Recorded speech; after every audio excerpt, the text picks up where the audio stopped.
back to Carl and his nest boxes in Venezuela.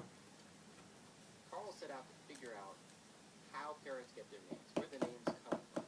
Are they born with a name, or is it learned through some kind of mimicry given to you from your parents, or derived in the nest? The details of Carl's experiment are a little bit like switching babies in a hospital. He goes to two nests, takes the eggs out, and swaps them. If the babies grow up sounding a lot more like their biological parents, then we know the names are encoded in the genes. If their names sound more like the names of their adopted parents, then we know that those names were learned.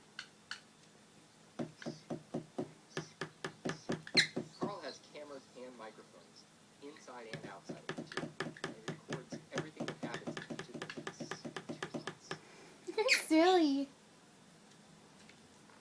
These chicks are about 2 weeks old, and at this point they're making begging sounds, but they don't have names of their own yet. But they are listening to their parents talking to something, and they're learning to recognize those names. Okay, here comes Dad.